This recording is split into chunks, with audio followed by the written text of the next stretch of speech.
Hello and welcome. Today I'll demonstrate how to convert MD format to HTML using MiConvert's free online tool. Let's begin.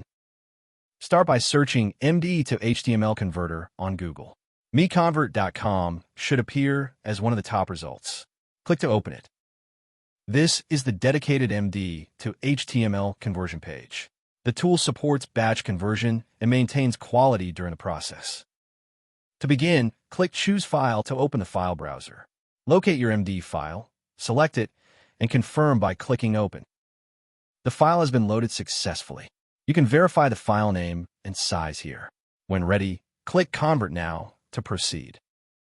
The conversion engine is processing your file. The progress indicator shows the current status. Please wait a moment. Excellent. The conversion is complete. Click Download to save the resulting HTML file to your local drive. Thank you for watching. For more file conversion tools, visit MiConvert.com. Please subscribe to our channel for future tutorials.